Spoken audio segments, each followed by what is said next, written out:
दरभंगा में आगामी 9 फरवरी को एनडीए कार्यकर्ता सम्मेलन को लेकर आज एनडीए घटक दलों के प्रदेश प्रवक्ताओं ने पत्रकारों के साथ जिला अतिथि गृह में प्रेस वार्ता की। इस दौरान प्रवक्ताओं ने जहां केंद्र और प्रदेश सरकार के विकास कार्यों को रेखांकित किया, वहां साफ लहजे में यह भी कहा कि राजद की सरकार ने बिहार को पिछड़ेपन, भ्रष्टाचार और गुंडाराज की ओर धकेला था। दरभंगा में प्रेस वार्ता को संबोधित करते हुए भाजपा के प्रवक्ता पीयूष शर्मा, जदयू के प्रदेश प्रवक्ता परिमल कुमार, लोजपा आड़ के प्रदेश प्रवक्ता दिनेश राज, हम के फैज सिद्दीकी और रालोमो के प्रवक्ता राहुल कुमार ने कहा कि बिहार में एनडीए कार्यकर्ता सम्मेलन हमारी एकजुटता, प्रतिबद्धता और सुशासन की यात्रा का प्रतीक है। एनडीए का हर कार्यकर्ता हमारी रीढ़ है और यह गठबंधन एक बड़े परिवार की तरह है, जहां हर सदस्य को सम्मान मिलता है और सशक्त बनाने के लिए अवसर भी प्रदान किए जाते हैं। सभी प्रवक्ताओं ने कहा कि केंद्र सरकार की नजरें बिहार पर काफी है। आज एनडीए सरकार मिथिला के विकास के लिए अग्रसर है। मिथिला की मान वित्त मंत्री ने स्वयं रखने का काम किया है। आज मखाना बोर्ड का गठन कर किसानों की आय बढ़ाने और उनके उत्पाद को वैश्विक पहचान दिलाने के लिए वित्त मंत्री ने बड़ी घोषणा की है। बिहार के मुख्यमंत्री नीतीश कुमार ने दरभंगा में 1500 करोड़ की लागत से जिले में लगभग 180 विभिन्न योजनाओं का उद्घाटन व शिलान्यास करने का काम किया है। केंद्र की मोदी सरकार दरभंगा को एम्स से लेकर हवाई अड्डे तक की सौगात देने का काम किया है। डबल इंजन की सरकार कई महत्वपूर्ण योजनाओं से इन जिलों में लोगों को सुविधा देने का काम कर रही है। इस प्रेस वार्ता में पूर्व विधायक अमरनाथ गामी, भाजपा उत्तरी जिला अध्यक्ष आदित्य नारायण चौधरी मन्ना, जदयू जिला अध्यक्ष गोपाल मंडल, लोजपा आड़ के जिला अध्यक्ष देवेंद्र झा, हम के जिला अध्यक्ष मनोज सदा, राष्ट्रीय लोक मोर्चा के जिला अध्यक्ष लक्ष्मी पासवान, सुजीत मल्लिक, मुकुंद चौधरी, अंकुर गुप्ता, सोनू कुमार उपस्थित थे। दरभंगा में एक बड़ा कार्यक्रम एनडीए करने जा रही है, तो कई साथी इस बात से हैं कि भाई ये कार्यक्रम की जरूरत क्यों पड़ी, प्रेस कॉन्फ्रेंस करने की क्यों जरूरत पड़ी। मैं आपको बताऊं कि एनडीए की जो ताकत है वो संगठन की ताकत है, और दूसरी जो हमारी ताकत है माननीय यशस्वी प्रधानमंत्री नरेंद्र मोदी जी और माननीय यशस्वी मुख्यमंत्री नीतीश कुमार जी का जो विकास का मॉडल है, ये दोनों का जो समन्वय है, इसको लेकर के एनडीए की अपनी एक समझ है और हमारी सबसे जो मजबूत ताकत है वो यही है। मैं संगठन की बात इसलिए कह रहा हूं कि जो आने वाला जो कार्यक्रम है दरभंगा में जिलावार कार्यकर्ता सम्मेलन जो एनडीए का होने जा रहा है, उसमें जो उस कार्यक्रम को जो लीड करेंगे हमारे पांचों पार्टियों के, भारतीय जनता पार्टी, जनता दल यूनाइटेड, राष्ट्रीय लोक मोर्चा, लोजपा रामविलास और हिंदुस्तानी अवाम मोर्चा के सभी पार्टियों के प्रदेश अध्यक्षों के नेतृत्व में ये कार्यक्रम होगा। उस कार्यक्रम में संबंधित जिले के जो भी मंत्री, सांसद, पूर्व सांसद, विधायक या पूर्व विधायक या एमएलसी या इस तरह से जो भी गणमान्य साथी हैं वो सभी लोग उस कार्यक्रम में होंगे। लेकिन कार्यक्रम में मुख्य भूमिका जो होगी वो पांचों पार्टियों के प्रदेश अध्यक्षों की होगी। अब सवाल उठता है कि ये करने की जरूरत क्यों पड़ी। आपको मालूम है कि पिछले दिनों जो लोकसभा चुनाव हुआ, हम लोगों ने बेहतर प्रयास किया बिहार के अंदर, लेकिन शाहाबाद के इलाके में और सीमांचल के इलाके में कुछ सीटों पर हमें आपसी समन्वय में कुछ कमी या हमारी तरफ से जो प्रयास होने चाहिए थे उस प्रयास में कुछ कमी रह गई। इसमें हम लोग को जो सीटें होनी चाहिए थी, जो हम लोग उम्मीद कर रहे थे कि माननीय प्रधानमंत्री नरेंद्र मोदी जी को हम यहाँ 40 में से 40 सीटें हम देंगे, वो हम लोग उस लक्ष्य को अचीव नहीं कर पाए। हमारे पास ये संकट नहीं है कि हम अगली सरकार नहीं बनाने जा रहे हैं। हम 100% मैं दावे के साथ आपको कह सकता हूं कि हम बिहार के अंदर सरकार बनाने जा रहे हैं और एक बार फिर से माननीय मुख्यमंत्री सुशासन के प्रतीक नीतीश कुमार जी के नेतृत्व में एनडीए की सरकार बनेगी। अभी एक पत्रकार साथी ने कहा कि आपको एक बात बहुत स्पष्ट कहते हैं कि जब एनडीए अपनी पूरी समन्वय और ताकत के साथ लड़ती है तो उसका परिणाम आपको उपचुनाव में 4-0 के स्ट्राइक रेट से मिल चुका है। और जो अपने को बड़े बड़े रणनीतिकार वो एक संदेश, जैसा कि आप जानते हैं एनडीए द्वारा बिहार में कार्यकर्ता सम्मेलन प्रत्येक जिलों में किया जा रहा है। दरभंगा जिले में भी आगामी 9 फरवरी को एनडीए द्वारा भव्य व ऐतिहासिक कार्यकर्ता सम्मेलन का निश्चय हुआ है। आपके मन में एक विचार होगा, आपके मन में एक प्रश्न अवश्य होगा कि आखिर एनडीए गठबंधन इन सभी जिलों में कार्यकर्ता सम्मेलन करने का काम क्यों कर रही है। तो मित्रों, मैं आप सबों को बता देना चाहता हूं, और आप जानते भी हैं कि एनडीए गठबंधन बिहार में एकता,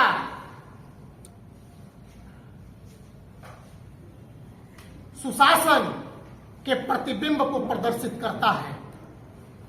1998 में इंडिया का गठन हुआ था। उस समय देश के प्रधानमंत्री, जो आज वर्तमान में प्रधानमंत्री हैं, भारतीय जनता पार्टी के राष्ट्रीय महामंत्री हुआ करते थे। 1998 में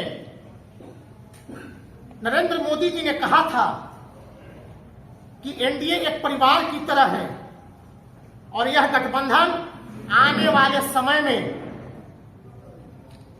देश के स्तर पर एक बड़ा संदेश देने का काम करेगा।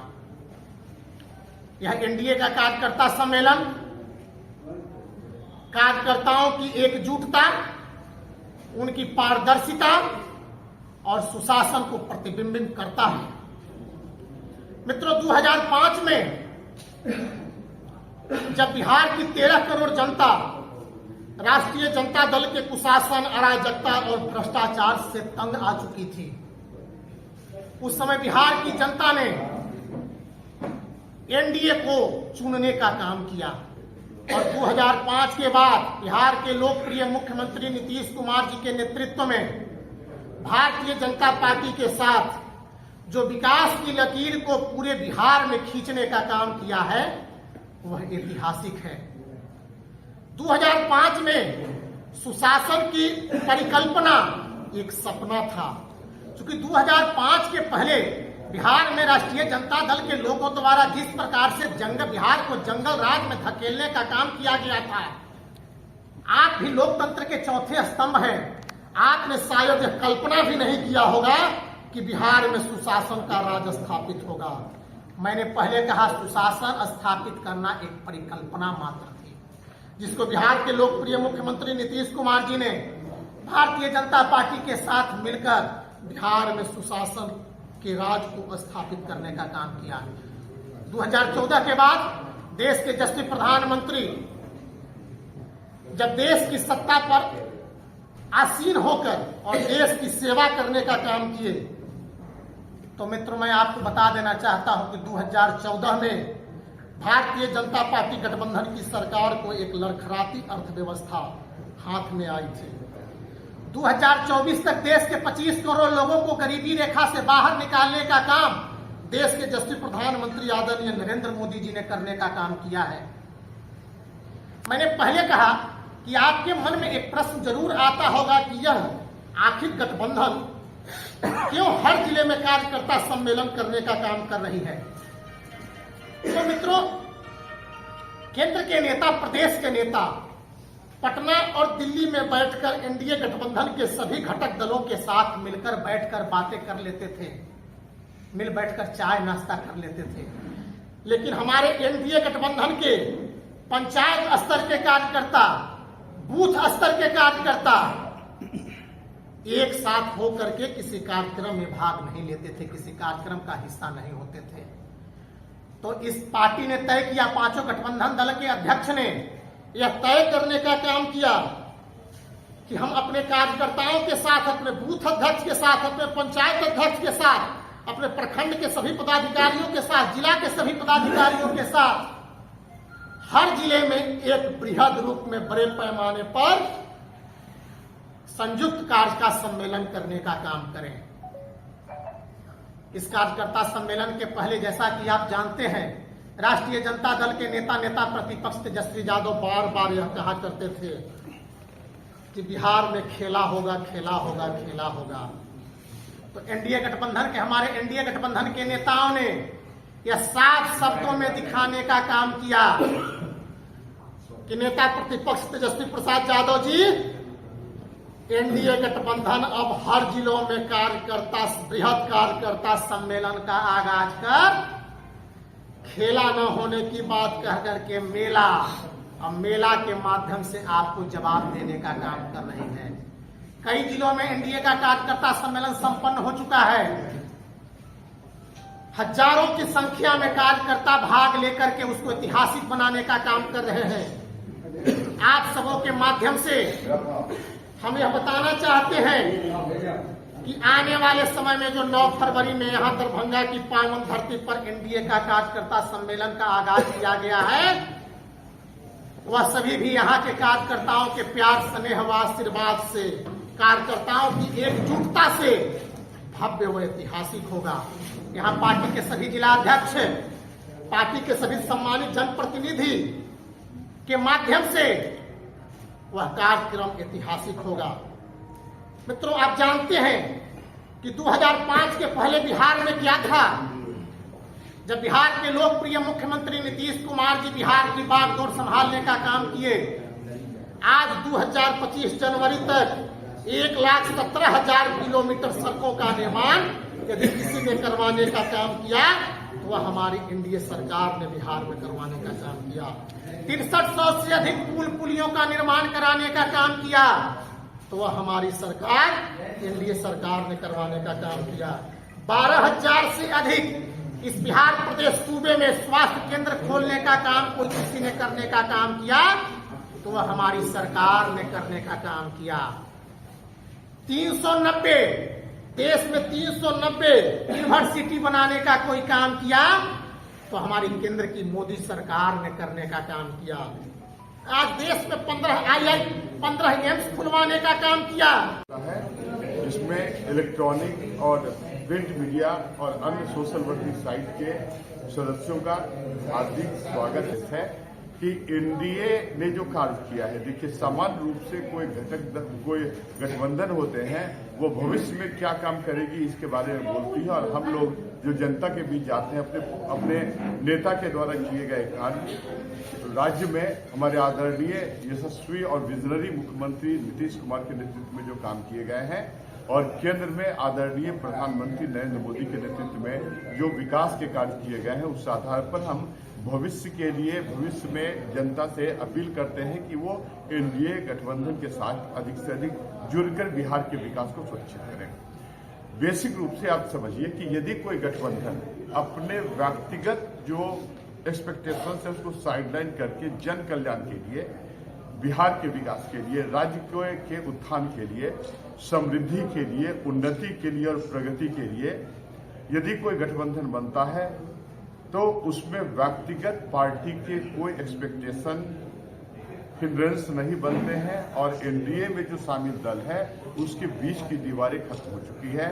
यह इससे भी प्रतीत होता है कि जो केंद्र राज्य स्तर से लेके अब जिला स्तर और फिर प्रखंड और ग्रामीण स्तर तक जो हमारे कार्यकर्ता पार्टी दलों के हैं, उनके बीच समन्वय, सहयोग इत्यादि के आधार पर जो रूपरेखा तैयार की गई है, सभी को जन जन तक एनडीए के कार्यों, दिए गए कार्यों के बारे में जानकारी उपलब्ध करा के और 2025 में होने वाले चुनाव में एनडीए का हाथ मजबूत करके हमारे आदरणीय नेता नीतीश कुमार को 2025 में पुनः मुख्यमंत्री बनाकर बिहार के उज्जवल विकास की दिशा को सुनिश्चित करना है।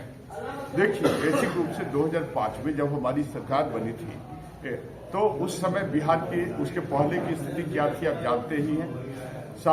हाईकोर्ट ने कहा था जंगल राज, लेकिन बिहार के लोगों के लिए आतंक राज था। हमारे आदरणीय नेता नीतीश कुमार ने अपने विजन के द्वारा और एनडीए के सभी समर्थक दलों के सहयोग से बिहार में उस तरह के शासन व्यवस्था और विकास की रूपरेखा तैयार की, जिस कारण मीडिया कर्मियों ने ही उन्हें विकास पुरुष और सुशासन बाबू का नाम दिया। और उन्नति के कई स्टेजेज होते हैं, एक तो विकास, दूसरे स्टेज होते हैं प्रगति, उसके बाद समृद्धि और उसके बाद खुशहाली।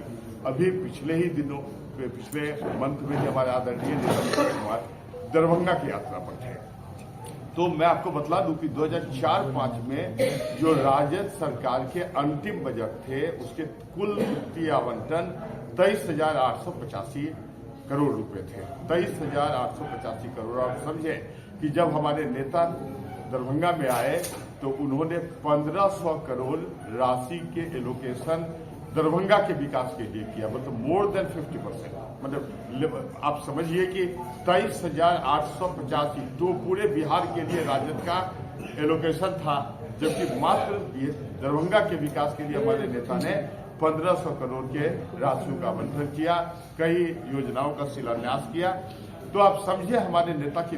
दूसरी बात, कि एक्चुअली जो स्थिति जो बन रही है, हमारे नेता ने जो काम किया और केंद्र में जो सहयोग किया, जिसको विपक्षी दल और क्रिटिसाइज करते, तो मैं बतला दूं कि डबल इंजन की सरकार ने प्रत्येक जिले के विकास का मार्ग प्रशस्त किया। देखिए, इंफ्रास्ट्रक्चर का जहां तक प्रश्न है, सड़क, रेलवे, बिजली या सिविल एविएशन की बात की जाए, तो मैं बतला दूं कि अभी केंद्र सरकार ने 918 करोड़ रुपया आवंटित की थी दरभंगा एयरपोर्ट के विकास के लिए, मतलब नागरिक उड्डयन के क्षेत्रों के विकास के लिए 918 करोड़ रुपए की राशि। साथ ही साथ दरभंगा एयरपोर्ट से अंतर्राष्ट्रीय उड़ान प्रारंभ करने की तैयारी चल रही है और शीघ्र ही यह स्टार्ट हो जाएगा। फिर देखिए, दरभंगा स्टेशन के लिए 300 करोड़ की राशि आवंटित की गई है और दरभंगा स्टेशन को विश्व स्तरीय मॉडल प्रदान किया जाएगा और यहाँ एयरपोर्ट जैसी सुविधाएं होगी। दरभंगा में जो बस अड्डा है उसको अंतर्राष्ट्रीय और अंतर्राज्यीय बस अड्डा के रूप में विकसित किया जाएगा। तो एक से एक काम जिसकी अपेक्षा नहीं की गई थी। और जहां विपक्षी दल का प्रश्न है, तेजस्वी जी जिनके लीडर हैं, नौवीं फेल तेजस्वी यादव, और जितने भी महागठबंधन के नेता हैं उनको विजनरी लीडर कहते हैं। देखिए, बिहार के युवा, विशेष रूप से मिथिलांचल का जो क्षेत्र है वो विद्या और कौशल के लिए जाना जाता है। कई ऐसे गांव आपके यहाँ हैं जहां कई IAS, IPS, कई इंजीनियर्स, IIT निवास करते हैं और ऐसी स्थिति में नौवीं फेल तेजस्वी यादव जो परिवारवाद की उपज हैं, जो आकंठ भ्रष्टाचार में डूबे हुए हैं और गलत बयानी करते हैं और लोगों को भ्रमित करने का प्रयास करते हैं, तो हो गई। आज हमारे ये मुख्य प्रवक्ता नीरज कुमार ने स्पष्ट रूप से वीडियो जारी करके कहा कि वह व्यक्ति जीवित है। तो इस प्रकार के भ्रम फैलाने की बात। दूसरी बात कि जो विपक्षी दल है वह करता तो कुछ नहीं है लेकिन भ्रम फैलाने का प्रयास करता है। तेजस्वी यादव जातीय आधारित जनगणना की बात करते हैं, तो मैं आपको बतला दूं कि जिस समय इंडिया अलायंस की गठन हुई थी और हमारे नेता ने लोकतंत्र को मजबूत करने की दिशा में उसमें उसके भाग थे, उस समय हमारे नेता ने मुंबई अधिवेशन में यह मांग की थी कि एक सामान्य प्रस्ताव पारित करके यह सुनिश्चित करवाए कि यह जब गठबंधन सत्ता में आ गई तो जातीय आधारित जनगणना करवाएगी। लेकिन कांग्रेस और राजद जैसी पार्टियों ने उसका विरोध किया और हमारे नेता ने सीमित संसाधन के आधार पर और 5 फरवरी को बिहार राज्य संबद्ध महाविद्यालय शिक्षक शिक्षेत्र कर्मचारी महासंघ पटना से संबद्ध ललित नारायण मिथिला विश्वविद्यालय दरभंगा इकाई द्वारा विश्वविद्यालय प्रांगण में एक दिवसीय धरना आहूत की गई। विश्वविद्यालय के अधीनस्थ विभिन्न महाविद्यालय के सैकड़ों शिक्षक एवं शिक्षेत्र कर्मचारी इस धरना में सुदूर क्षेत्र से आए। इस धरना की कई प्रमुख मांगे थी। आज का धरना प्रोफेसर हरि प्रसाद राय की अध्यक्षता में आयोजित की गई। इसमें प्रमुख वक्ता सीनेट सदस्य प्रोफेसर राम सुबक चौधरी, प्रोफेसर शंभुनाथ ठाकुर के साथ विभिन्न महाविद्यालय से आए professor Chandrabhushan Chaudhary, professor Kameshwar Mahato, professor Ajay Kumar Pandey, professor Krishna Kumar Agarwal, professor Dilip Kumar Jha, professor Ram Lakhan Singh Yadav, professor Jyoti Raman Jha, professor Subhash Chandra Ram, professor Hasan Ansari, professor Shivshankar Yadav के साथ और भी दर्जनों वक्ताओं ने अपने मत और संस्थागत वित्तीय अनियमितता से उत्पन्न आक्रोश को व्यक्त किया। हम लोग बिहार राज्य संबद्ध डिग्री महाविद्यालय शिक्षक एवं शिक्षेत्र कर्मचारी महासंघ के आह्वान पर आज धरना कर रहे हैं। उसमें हमारी मुख्य मांगे हैं कि राज्य सरकार से जो हम लोगों का मानदेय मिलता है, अनुदान मिलता है, उस अनुदान के लिए उपयोगिता प्रमाण पत्र विश्वविद्यालय से सरकार में जाना अनिवार्य होता है। आधा अधूरा जो उपयोगिता भेजा गया है उस उपयोगिता को पूर्ण करके विश्वविद्यालय भेजे ताकि अविलंब हम लोगों को अनुदान की राशि सरकार से मिल सके। दूसरा हमारा है कि 2017 वाले लोगों का 2017 में जो सिलेक्शन कमेटी हुआ उनका नोटिफिकेशन हो चुका है। 2018 में जिन महाविद्यालयों के शिक्षक एवं शिक्षकों का सिलेक्शन कमेटी हुआ वह अब तक नोटिफिकेशन विश्वविद्यालय के माध्यम से नहीं हुआ है, जो अच्छा नहीं है, क्योंकि बिना नोटिफिकेशन का कोई शिक्षक नहीं रह जाते। तीसरा हमारी मांगे है कि हमारे ललित नारायण मिथिला विश्वविद्यालय में जिस तरह से बचे हुए शिक्षकों के पद का सृजन किया गया उसी तरह से शिक्षकेतर कर्मियों के पदों का सृजन भी होना चाहिए। चौथा हमारी मांग है कि विश्वविद्यालय स्तर से सरकार से यह मांग किया जाए कि हम लोगों का मानदेय अनुदान नहीं, हम लोगों को मानदेय तय किया जाए। और विश्वविद्यालय यदि इस बात को भेजती है सरकार में अनुरोध, तो मुझे विश्वास है कि सरकारी स्तर पर हम लोगों की इस मांग को मान ली जाएगी। चौथा हमारा है कि विश्वविद्यालय लगातार दूसरे विश्वविद्यालय में कॉपियों का मूल्यांकन कराती है, जो अच्छा नहीं है। चूंकि इनके जो कर्मचारी हैं, इनके जो शिक्षक हैं, शिक्षकेतर कर्मचारी हैं, उनके भी बच्चे हैं, तो बच्चे सभी के बराबर होते हैं। उनके मुंह में हमारे मेहनत का प्रतिफल जाता है, तो बच्चों के ऊपर भी इनको दया होना चाहिए। और विश्वविद्यालय का जो मूल्यांकन कार्य है विश्वविद्यालय स्तर में ही होना चाहिए। पांचवा, कुंवर सिंह महाविद्यालय में 5 मार्च 2024 से 15 अप्रैल 2024 तक मूल्यांकन कार्य चलाया गया।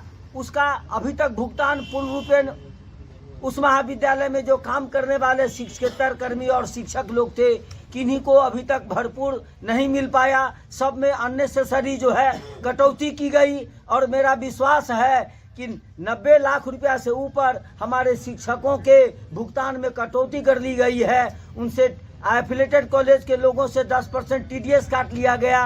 मात्र 760 रुपया आने जाने का खर्चा मधुबनी, समस्तीपुर एवं बेगूसराय के शिक्षकों को दिया गया, जबकि सरकार का है कि 505 गुने 1000 बराबर कम से कम 1010 रुपया टीए के लिए दिया जाता है। उसमें भी इन्होंने 760 रुपया दिया। और इस तरह से कटौती किया गया कि 900 लोगों को 500 रुपया से लेकर के 25,000 तक की कटौती की गई। और 300-400 साथियों का अभी तक 1 रुपया भुगतान नहीं हुआ। आगे क्या करेंगे आप? आगे हमारे इन मांगों को नहीं माना जाएगा। हमने सीनेट में भी बात को रखा है, उस पर कमेटी बना दी गई है, लेकिन हमारे साथ सही इंसाफ नहीं हुआ तो हम लोग इस आंदोलन को आगे भी जारी रखेंगे। जरूरत पड़ा तो न्यायालय के शरण में भी जाएंगे। अपना नाम बताइए। जी, मैं डॉक्टर शंभुनाथ ठाकुर, सदस्य सीनेट एवं विद्वत परिषद ललित नारायण मिथिला विश्वविद्यालय। हमरा सबके संबद्ध डिग्री महाविद्यालय के 1 दिवसीय धरना छै सर। एहिमे प्रमुख मांग छै जे हमरा सबके शिक्षक शिक्षकेतर के जे कर्मी के समय पर अनुदान नहीं भेटै छै राज्य सरकार द्वारा, वो अनुदान अविलंब भेटैके चाही। अनुदान आ पारस्परिक शिक्षक के जे पारस्परिक हम सब कॉपी मूल्यांकन करै छी, प्रौद्योगिक परीक्षा लै छी, ओकर समय पर भुगतान नहीं होइ छै। यदि समय पर भुगतान भेल तो ओकरा TDS के नाम पर मान लियो एफिलिएटेड कॉलेज के शिक्षक कहाँ से TDS देते, इनकम टैक्स कहाँ दै छै? TDS के नाम पर कटौती कयल गेलै है। 90 लाख रुपया KS कॉलेज के डायरेक्टर, इवेल्युएशन डायरेक्टर हमरा शिक्षक भाई के कटौती कर लेलक है। आ मान लियो CM साइंस में 15 महीना से साइंस के कॉपी हम सब सितंबर 23 में हमरा सबके अथी भेटल हन डिलीवरिंग। आ 15-16 महीना से वो पारस्परिक हमरा सबके नहीं भेटल है। और स्थानीय स्तर पर कॉपी मूल्यांकन हो, समय पर उपयोगिता जाए। और हमरा सबके गवर्निंग बॉडी शासी निकाय द्वारा जे हम सब शोषित भ रहल छी, जे ओतऽ कॉलेज में महाविद्यालय में लाखों के आमदनी छै, आ हमरा सबके सब मायने ओतऽ खा जाइ छै। हमरा शिक्षक शिक्षकेतर कर्मी के ककरो 5,000, ककरो 2,000, ककरो 7,000 ई भुगतान होइ छै। राज्य सर आगे क्या रणनीति आप लोग की रहेगी? रणनीति देखे रहे हैं कि हम लोग बार बार आंदोलन धरना प्रदर्शन करिए रहे हैं। हम लोगों को संगठन की मजबूती करना है, संगठन मजबूत हो जाए उसके बाद उग्र आंदोलन किया जाएगा राजस्थान से लेकर विश्वविद्यालय तक। और महाविद्यालय में भी हम लोग तालाबंदी करेंगे। क्या नाम है आपका? हमारा doctor Ram Subhag Chaudhary, senior member. ग्रामीण युवाओं को कौशल विकास एवं रोजगार से जोड़ने के उद्देश्य जीविका स्किल कौशल रथ का जीविका जिला कार्यालय दरभंगा से DPM डॉक्टर ऋचा गाड़गी ने हरी झंडी दिखाकर रवाना किया। इस मौके पर ऋचा गाड़गी ने बताया, विशेष अभियान दीनदयाल उपाध्याय ग्रामीण कौशल योजना के अंतर्गत संचालित किया जा रहा है, जिसका उद्देश्य जिले के सभी प्रखंड के युवाओं को विभिन्न कौशल विकास प्रशिक्षणों और रोजगार के अवसरों की जानकारी देकर हुनरमंद बनने को प्रेरित करना है। जीविका का यह प्रयास युवाओं को आत्मनिर्भर बनाने में मदद करेगा। रोजगार प्रबंधक राहुल कुमार बिल्टू ने बताया कि कौशल रथ जिले के सभी प्रखंडों का भ्रमण करेगा और युवाओं को रोजगार अवसर, प्रशिक्षण कार्यक्रमों और स्वरोजगार के विभिन्न विकल्पों की जानकारी देगा। उन्होंने बताया कि अब तक दरभंगा जिले में 2350 से अधिक युवाओं को प्रशिक्षण देकर विभिन्न क्षेत्रों में रोजगार से जोड़ा गया है। रथ के माध्यम से उन गांवों में भी जागरूकता फैलाई जाएगी जहां अभी तक जीविका के कौशल कार्यक्रमों की जानकारी नहीं पहुंची है। संचार प्रबंधक राजा सागर ने बताया कि युवा रोजगार सृजन से जुड़ी आवश्यक जानकारी समय पर प्राप्त कर वे रोजगार प्राप्त करना चाहते हैं। कौशल रथ की शुरुआत की गई है। कौशल रथ के माध्यम से ऑडियो वीडियो प्रस्तुति, शॉर्ट फिल्में, केस स्टडी, सफलता की कहानियां एवं संबंधित सरकारी योजनाओं को विस्तृत जानकारी साझा की जाएगी। साथ ही इसके अतिरिक्त जीविका दीदियों के माध्यम से सभी सामुदायिक संगठनों में जानकारी दी जाएगी। यह प्रयास गांव-गांव तक पहुंचकर युवाओं को जागरूक करने का काम करेगी। इस अवसर पर जिला के विषयगत प्रबंधक सुबीर झा, संतोष चौधरी, श्रेया शर्मा, रश्मि कुमारी, ब्रज किशोर गुप्ता, ब्रजेश कुमार, आशीष कुमार, कुमार उत्तम, अमित कुमार, अजय राव, रिंकू, धीरज, नीरज, आशु, निषिद्ध समेत जीविका के कई अन्य पदाधिकारी उपस्थित रहे।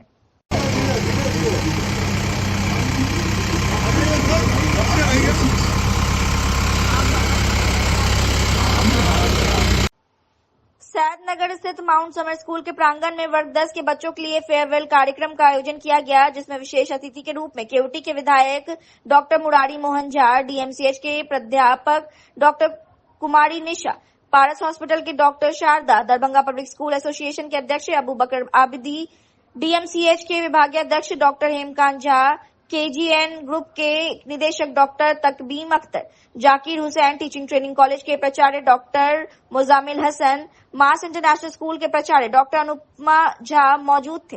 इस कार्यक्रम का संयोजन माउंट समर स्कूल के वर्ग 9 एवं वर्ग 8 के बच्चों ने विद्यालय प्रबंधन और शिक्षकों के सहयोग से किया। सभी आए हुए अतिथियों ने कार्यक्रम का भरपूर आनंद लिया और बच्चों के उज्जवल भविष्य के लिए शुभकामनाएं और आशीर्वाद दी। विधायक ने बच्चों को प्रेरणा दी कि जीवन में आगे बढ़कर कैसे हम देश के हित में काम करेंगे और एक अच्छा और सच्चा नागरिक बनेंगे। वहीं डॉक्टर शारदा और डॉक्टर निशा ने बच्चों को बोर्ड परीक्षा की तैयारियों के गुण बताए। पब्लिक स्कूल के अध्यक्ष अबू बकर आबिदी ने बच्चों के इस प्रयोजन को खूब सराहा और उनके भविष्य में आने वाली चुनौतियों का डटकर सामना करने का हौसला दिया। इस अवसर पर विद्यालय प्रबंधन की ओर से आए हुए सभी अभिभावकों को बताया गया कि विद्यालय में आने वाले सत्र से डिजिटल इंटरएक्टिव एजुकेशन की व्यवस्था की जा रही है, जो देश के जाने माने विद्यालयों में होता था वो अब माउंट समर स्कूल और मास इंटरनेशनल स्कूल में भी देखने को मिलेगा, जिसके लिए विद्यालय ने ख्याति प्राप्त लीड ग्रुप से संयोजन किया है। साथ ही विद्यालय प्रबंधक ने यह भी स्पष्ट किया कि उसके लिए अभिभावकों से कोई अतिरिक्त शुल्क नहीं लिया जाएगा। इसी शुल्क में यहाँ के बच्चे भी दूसरे बड़े शहरों की तरह गुणवत्तापूर्ण शिक्षा प्राप्त कर सकेंगे, जो उन्हें सीखने और समझने में कारगर सिद्ध होगा। इस मौके पर विद्यालय के प्रधानाध्यापक अश्वनी कुमार ने बच्चों की सफलता की कामना की और उनके भविष्य के लिए आशीर्वाद दिया। साथ ही विद्यालय के निदेशक अवधेश कुमार चौधरी ने भी बच्चों के बेहतर भविष्य की कामना की और आए हुए अतिथियों और अभिभावकों को विद्यालय के नए योजनाओं से अवगत कराया। माउंट समर स्कूल फेयरवेल कार्यक्रम में सर्वप्रथम लगातार 4 वर्षों से मैं लगातार आ रहा हूँ आपके कार्यक्रम में, बड़ा खुशी मिलता है। ये पहले सभी संस्थापक व्यक्ति और स्कूल के जितने शिक्षक कर्मी सबके प्रति मैं आभार प्रकट करता हूँ। सब मुझे बराबर सामने उपस्थित भी स्कूल में आप पढ़ते हैं, आप ही उस स्कूल के पटवारी होते हैं, आप ही से वो स्कूल मानता है और खुशबू देता है। आप निश्चित रूप से बच्चे से मैं सभी बच्चों को कहना चाहूँगा कि आपके प्रथम गुरु आपकी माता होती है, मगर सही में जो ज्ञान प्राप्त होता है और कैसे अनुशासन में रहकर आप अपने आप को ढाल सकते हैं, कैसे अनुशासन में रहकर आप स्कूल समेत तमाम समाज के लोगों में सभी को सम्मान देना, सभी के प्रति आदर भाव रखना, यह सभी तरह के गुण आपको अपने स्कूल से ही प्राप्त हो सकते थे। तो निश्चित रूप से आप चूंकि छोटे छोटे बच्चे सभी भगवान के तुल्य होते हैं और खास करके हमारे यहाँ देवियों को भी पूजा जाता है। जो छोटे छोटे बच्चियाँ होती हैं उनको पूजते भी हैं।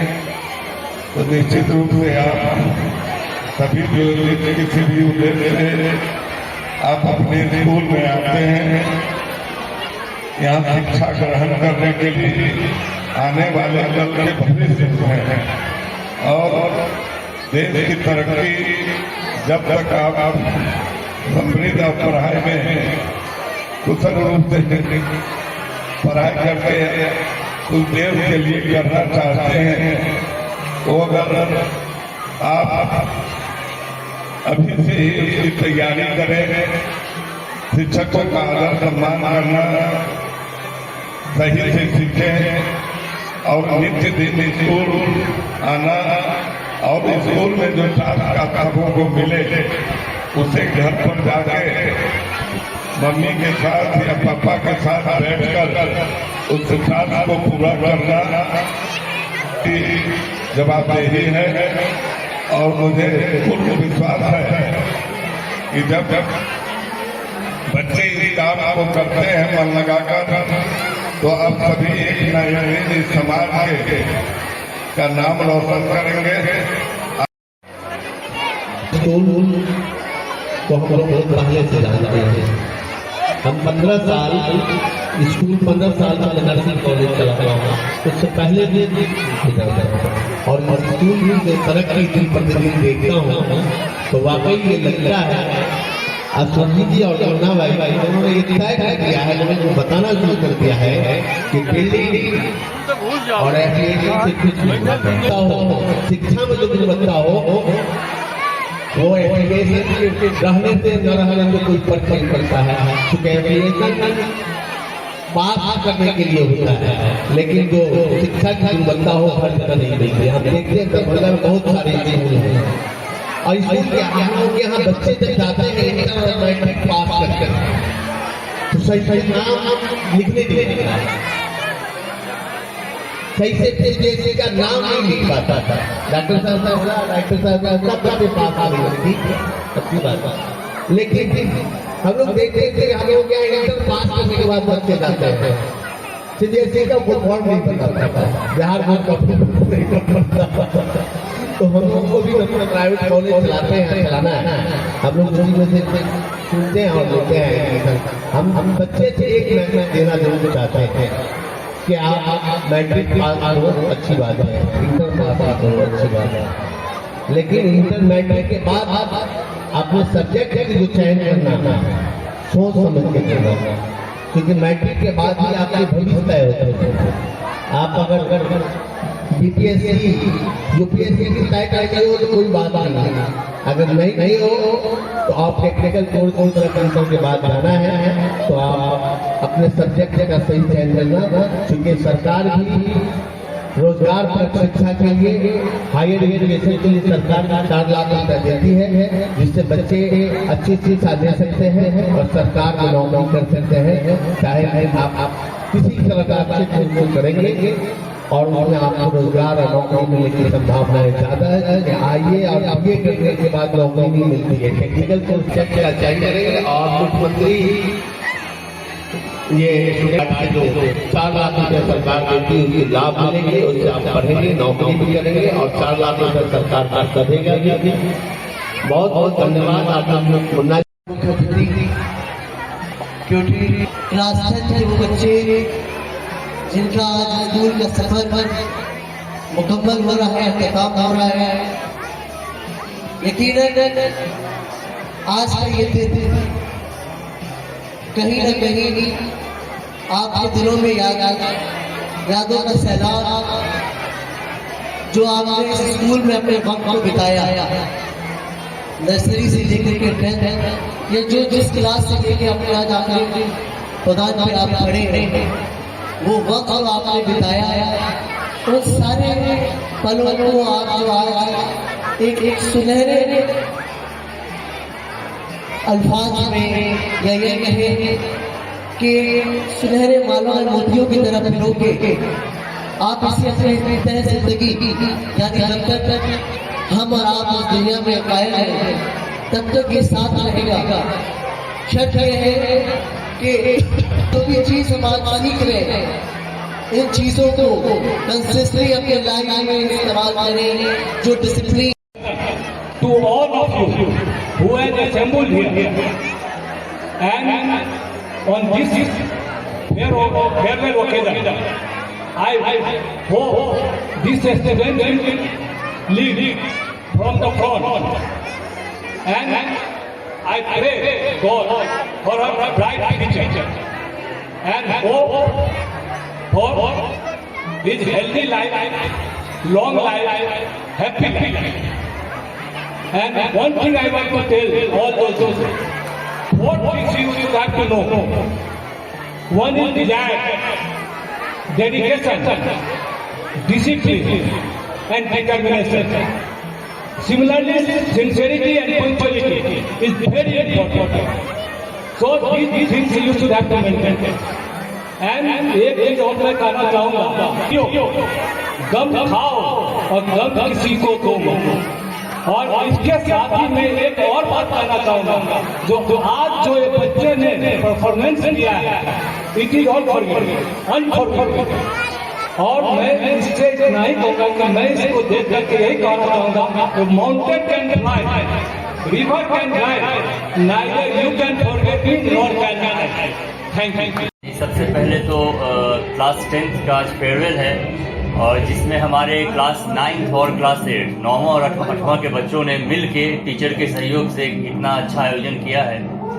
इसमें विशेष एक परंपरा चली आ रही है कि जब बच्चे जो है 10th पास करते हैं तो उन्हें एक फेयरवेल दिया जाता है, क्योंकि उनकी स्कूलिंग मान ली जाती है कि अब वो कॉलेज वगैरह में जाएंगे। देखिए, अपने यहाँ आप जान रहे हैं कि हमारा मास इंटरनेशनल स्कूल भी है, जिसमें हम लोग +2 तक बच्चों को रखेंगे, लेकिन ये परंपरा है।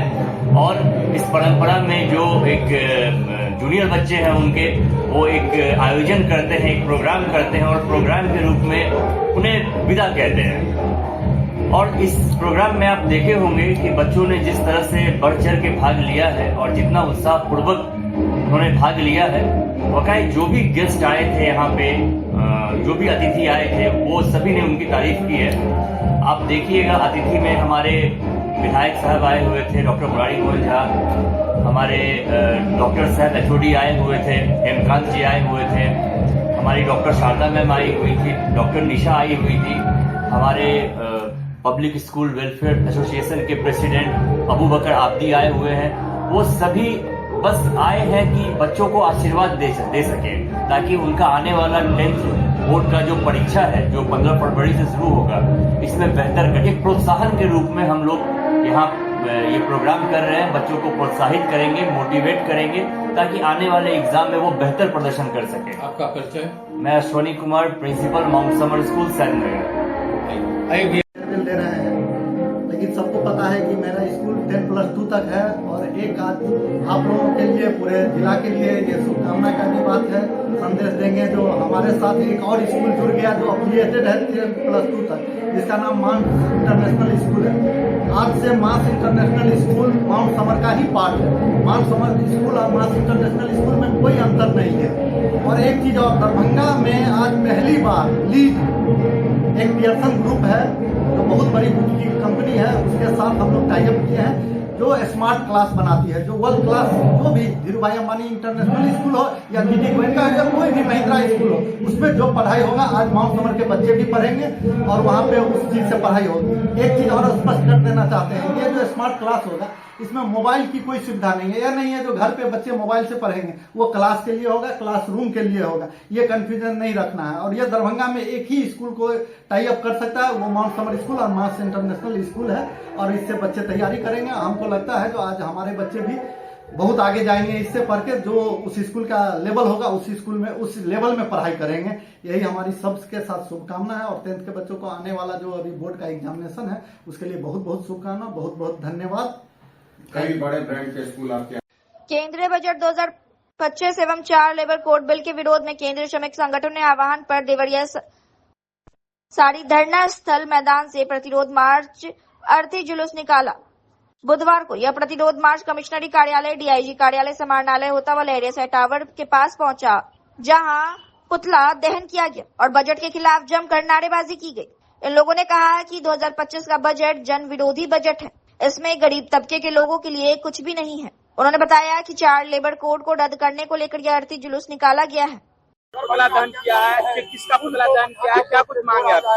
केंद्रीय श्रमिक संगठन के आह्वान पर आज पोलो मैदान से लहरिया टावर हम लोग केंद्रीय बजट, जन विरोधी बजट के खिलाफ और 4 लेबर कोड को रद्द करने के सवाल पर हम लोग अर्थी जुलूस निकाले हैं। और अगर 4 लेबर कोड और केंद्रीय बजट में अगर गरीब जनहितैषी अगर योजना नहीं बनाया गया तो आने वाला समय में और आंदोलन तेज होगा और क्रमबद्ध आंदोलन होगा। क्या नाम हुआ आपका? दिनेश झा, CI2 राज्य कमेटी सदस्य। दोनों आंखों बंद कर अपने आंखों पर रुई डाली, फिर काले कपड़े से अपने आंखों पर पट्टी बांध मोनिका ने आम लोगों के बीच दरभंगा के प्रसिद्ध श्यामा मंदिर परिसर में जब अपनी पेंटिंग की कला को लाइव प्रदर्शित करना शुरू किया तो वहां उपस्थित सभी लोग आश्चर्यचकित हो गए। क्या कोई भला बिना देखे किसी की पेंटिंग बना सकता है? यह भ्रम तोड़ते मोनिका ने लगातार घंटों मंदिर परिसर में अपनी कला को दिखाते हुए खूबसूरत पेंटिंग बना रही थी और लोग मोनिका की तारीफ करते थक नहीं रहते। हालांकि इस काम में मोनिका के साथ उनकी बड़ी बहन निशा भी मौजूद थी, लेकिन बिना देखे मोनिका के हाथ बिना किसी गड़बड़ी के एकदम सुंदर सी पहले बजरंगबली की स्केच खींची, फिर उसके अंदर रंग भरे। जिसने भी इसे देखा हर कोई हैरान था और तारीफ करते नहीं थक रहा था। मोनिका की माने तो वो पेंटिंग में माहिर है और पिछले 15 वर्षों से इसे एक प्रोफेशन के तौर पर कर रही है। मोनिका ने दावा किया कि आज अपनी साधना की वजह से दोनों आंखों पर काली पट्टी बांधकर अपनी तीसरी नेत्र से देख पेंटिंग करने में महारत हासिल कर ली है। ऐसा नहीं किया सिर्फ खुद से तस्वीर बनाती है, बल्कि दूसरे लोगों के दिए जाने पर भी वह तस्वीर को आंख बंद करके बना देती है। उन्होंने बिहार के बाहर कई जगहों पर लाइव पेंटिंग का प्रदर्शन भी किया है। अयोध्या की राम जन्मभूमि के समय भी पेंटिंग खूब चर्चा में आई थी और वर्तमान में महाकुंभ में अलग अलग जगहों पर लाइव पेंटिंग कर लोगों का दिल जीत लिया। यही कारण है बीजेपी के नेता विनोद तावड़े ने भी दोनों बहन की पेंटिंग देख अयोध्या में खुद को रोक नहीं पाए और एक मुलाकात कर दोनों बहनों की तारीफ का वीडियो भी बनाया था। फिलहाल महाकुंभ में भगदड़ के बाद दोनों ही बहनें अपने घर दरभंगा लौट आई हैं। दोनों बहनों की दिल इच्छा है कि वो अपने इस कला को और ऊंचाई पर ले जाए। क्या नाम हुआ अपने जी आपका? जितेंद्र पाठक। जितेंद्र जी, ये बताइए क्या आपने यहाँ पे देखा अद्भुत कला? एक ये तो आप बहुत ही आश्चर्यजनक है, जो कि आंख बंद करके इस बच्चिया ने इतना बढ़िया जो है चित्रकारी किया है। तब पट्टी से दिख रहा था या नहीं दिख रहा था? आपने चेक किया? क्या चेक किया था आपने? पट्टी के ऊपर दिखता है या नहीं तो कुछ भी नजर नहीं आ रहा था। आपने चेक किया था? हाँ। अपनी आंखों में पूरी बात बताए, कैसे हाँ। चेक किया था? वो काला पट्टी है, उससे बांध करके देखे हैं, कहीं कुछ नहीं नजर आ रहा। तो फिर कैसे लगता है ये कर पा रही है? तो आश्चर्य की बात है, अजूबा है ये। अजूबा देखे थे इसके पहले? नहीं, पहले देखे नहीं थे, मगर यहाँ आने के बाद वही बच्चिया लोग सुबह से ही है तो सारा कुछ बताया गया है। क्या चाहते हैं? ऐसी प्रतिभा आपके दरभंगा में है, क्या आप लोग के मन के अंदर चलता है इस प्रतिभा को और निखरना चाहिए, बिखरना चाहिए? बिल्कुल, ये विश्व स्तर का जो है कलाकार बन सकती है। बहुत बढ़िया। सुने थे कभी ऐसा भी हो सकता है? नहीं, सुने तो नहीं थे। और आज देख लिए। ठीक है, धन्यवाद। मोनिका, ये बताइए कि आप करती क्या है सबसे पहले? मैं पेंटिंग भी करती हूँ और पढ़ाई भी करती हूँ, बट मेरी पेंटिंग करने की खास बात ये है कि अच्छा, मैं आंखें बंद करके भी पेंटिंग करती हूँ। मतलब जो बिना दोनों आंखें देखे हुए आंखों पे रुई डाल के कपड़े बांध के त्रिनेत्रा से मैं पेंटिंग करती हूँ, तीसरी आंख से देख। कैसे ये संभव हो पाता? ये चीज़ें तीसरी आंख से देख पाना ये मेरे बहुत टाइम मतलब योग ध्यान और साधना का तप है, जिसके बाद मैं ये चीज़ें कर पाती हूँ। ये कैसे माना नहीं जाए कि ये चीटिंग है और कहीं ना कहीं जो है भ्रम में डाल के लोगों को ऐसा किया जा रहा है, लोग ऐसा आरोप भी लगाते हैं और सुनने में आता होता है। ये कैसे तुम विश्वास दिला पाती हो कि ये कोई चीटिंग नहीं है?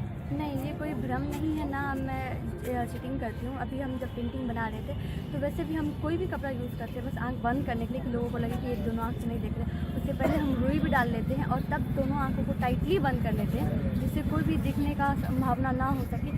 उसके बाद में करते हैं।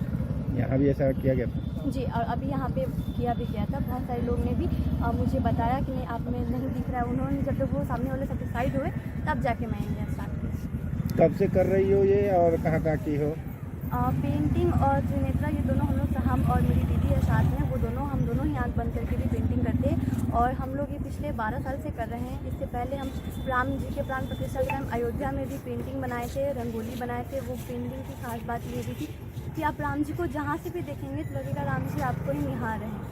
अभी प्रयागराज कुंभ में महाकुंभ का जो मेला लगा था उसमें भी हम लोग 10-15 दिन से वहीं थे, जहाँ पे रामभद्राचार्य जी के शिविर में उनकी पेंटिंग, नागा साधु बाबा को जूनाग खारा में जाकर उनकी लाइव पेंटिंग, फिर संगम के किनारे महादेव जी की लाइव पेंटिंग हम और निशा दोनों मिलकर के ये बनाते आ रहे हैं। पूरी संगम सीरीज़ बना रहे हैं, महाकुंभ की सीरीज़, जिसमें समुद्र मंथन जहाँ से ये कुंभ मेला स्टार्ट हुआ है उनकी जो कहानी है स्टार्ट हुई, तो उसकी पूरी सीरीज़ हम लोग बनाए हैं। तो क्या है, कोई सर्टेन तस्वीर है उसी की तुम आंख बंद के पेंटिंग करते हो या कोई भी सामने वाला तस्वीर दे देगा उसका आप तुम पेंटिंग कर लो? क्या हम लोग कोई भी पेंटिंग बना सकते हैं, कोई भी तस्वीर बना सकते हैं। अभी जो हम आपको बताएं, महाकुंभ में प्रयागराज में जूनाग खारा में हम लोग गए थे, जहाँ लाइव नागा साधु बाबा जो बैठे हुए थे, जो लोग चल रहे थे, उनकी हम लोग ऑन द स्पॉट उनको देखकर लाइव पेंटिंग बनाए हैं। एम्बिशन क्या है, कहाँ पहुँचना चाहते हो, क्या चाहती हो? हमारा एम्बिशन हम ये जो हमारा आप इसको साधना बोलिए, टैलेंट बोलिए, जो चीज़ें बोलिए, ये हम दुनिया में भर में सब लोगों को दिखाना चाहते हैं कि हमारे पास भी त्रिनेत्र है, इसकी शक्तियाँ हम सब में भी है, बस हम लोग को पता नहीं होता कि इसका उपयोग कैसे करना है। तो मैं ये लोगों को बताती भी, और इससे जुड़ी कोई भी आप लोग को जानकारी चाहिए तो आप हमसे जुड़ भी सकते हैं। इसकी चीज़ों को बताना दुनिया में सभी लोगों को इसका उपयोग करे, फ़ायदा करे, हम मेरा ये। कैसे संभव है, अगर कोई कॉमन आदमी इस चीज़ को करना चाहता है तो क्या आप उसके लिए विशेष ट्रेनिंग दोगे या फिर संभव है हर किसी के लिए? नहीं, हर किसी के लिए संभव है, बस उनको सही मार्ग पता नहीं होता है बहुत लोगों को जो इस चीज़ों को कर पाते। तो आप हमसे जुड़ करके हमसे सही मार्ग की दिशा लेकर के भी आप इस चीज़ों को कर सकते हैं। आपकी प्रतिभा को कहीं सम्मान मिल पाया अब तक? अगर मिला तो कहाँ मिला और क्या चाहती है सरकार ने? आपकी प्रतिभा को देखा समझा, कुछ आश्वासन भी मिला या नहीं? नहीं, अब तक तो कोई सम्मान इस तरीके से नहीं मिला। जैसे हम आपको बताएं कि पिछले साल राम जी के जन्म पारण प्रतिष्ठा के टाइम में भी हम लोग ने रंगोली बनाई थी आंखें बंद करके, हम दोनों पेंटिंग बनाए थे आंखें बंद करके। वहाँ पे बहुत सारे लोग आए, देखे भी, मीडिया कवरेज भी, बहुत सारे वायरल भी, बट सरकार से अभी तक कोई सम्मान तो नहीं मिला। बड़े नेता किन से मुलाकात हुई इसके लिए? वहाँ आए थे विनोद तावड़े जी, जो बीजेपी के जनरल सेक्रेटरी हैं, वो आए थे। उन्होंने भी हमारी पेंटिंग को बनाते हुए प्रतिभा को देखकर बहुत खुश भी है और हमें बहुत सराहना भी दी है, सम्मान भी दिए, बातचीत भी की हमसे और खुश भी हुआ। इच्छा क्या है? पॉलिटिकल मोदी से मुलाकात की इच्छा आपने बताया? हाँ, मोदी से मुलाकात आपने कही तो मैं आपको बताऊं कि मोदी जी की भी हमने कई सारी पेंटिंग्स बनाई हुई है, बट अभी तक उनसे मिल नहीं पाए। जब मोदी जी यहाँ आए थे, मोदी जी जब यहाँ आए थे इलेक्शन के टाइम में, उनकी जब यहाँ पे वो प्रचार प्रसार का समारोह चल रहा था, उस टाइम हमने उनके डी एरिया में लाइव 30x30 की रंगोली पोर्ट्रेट बनाई थी, हमने और निशा मिलकर बनाए थे साथ में। तो वो भी देखे थे, बट उनसे उस टाइम में हम लोग का मिल नहीं पाया था, ना उनसे परिचय हो पाया था। अभी भी उनकी कई सारी पेंटिंग्स रखी है, तो ये भी हमारा टारगेट है कि हम उनसे मिलकर उनको भी ये चीज़ें दिखाएं, उनको भी हमारे टैलेंट के बारे में बता सकें। मोदी जी रिगार्ड करते हैं ऐसे लोग जिसके अंदर कला हो, वो उनका है ना कि कौन सा स्कीम है दरभंगा के लिए, तो ऐसी गौरवशाली प्रतिभाएं दरभंगा में मिलती है, मिथिला के क्षेत्र में मिल रही है। युवा बंद आँख से आँख पर पट्टी बांध के कलाकृति को बनाना, चित्रकारी करना, ये अद्भुत लगा देखकर। और इतनी अच्छी प्रतिभा भी दरभंगा में और मिथिला के में है, ये हम लोग के लिए गौरवशाली क्षण है। ऐसी बहुत सारी छुपी प्रतिभाओं को आप लोग लेके आए हैं, जो आम आदमी के स्तर हम जिला में और पूरे प्रदेश में आप प्रसारित करना चाह रहे हैं, जिससे इस कला का और विस्तार हो और हम हम तो चाहेंगे कि कम से कम इस तरह के प्रतिभाओं का और प्रचार मिले, विस्तार मिले, ताकि यहाँ एक माने स्कूल इसका खुल जाए कि कैसे बंद आँख पट्टी बांध कर भी लोगों की प्रतिभा इस तरह पेंटिंग करती है। और ये अद्भुत है, जैसा कि सुना गया है कि प्रधानमंत्री मोदी जी का है, रामभद्राचार्य जी का हो, ये अन्य भी बहुत सारे अयोध्या में, कुंभ में जा कर ये कलाकृति बनाई है, अपने हाथों से, बंद आँखों से बनाई है। तो ये अद्भुत है। अब जब सुने कि ऐसा हो रहा है, खुद आंखों से देख रहे हैं, तब मतलब लग रहा है कि कल्पना हम लोग करके कैसे बंद आंखों से इस तरह का पेंटिंग कोई बना सकता है, ये अद्भुत है। क्या ईश्वरीय देन लगता है इन लोग पर, है माता का कोई देन है इन लोग पर जो है। हम लोग तो चाहेंगे यह प्रतिभा आम जन में जाए। लेकिन लगता है कि जो कला दरभंगा की रहने वाली है, लेकिन दरभंगा के लोग ही इसको नहीं पहचान पा रहे हैं और बाहर में काफी नाम है। क्या लगता है गुमनामी की कला पूरे भारत में सब जगह जहाँ जहाँ बुलाया गया और दरभंगा के लोग ही अनभिज्ञ, ये बहुत अच्छी प्रतिभा को आप लोगों ने लाया है। और हम लोग को लगता है कि इस तरह की कार्य आज तक के द्वारा किया जा रहा है तो बहुत उम्दा कार्य है और इससे प्रतिभाएं आगे बढ़ेगी। आज तक के जरूरत है ऐसे लोगों को सम्मान उचित मिलने का और इससे कुछ सीख लेने का। 100% इन लोगों को सम्मानित करने का है, कुछ सीख लेने का है और प्रतिभा को आगे बढ़ाने में आप मीडिया भी बहुत सहयोग कर सकते हैं। ठीक है, नाम बताइए। प्रदीप गुप्ता।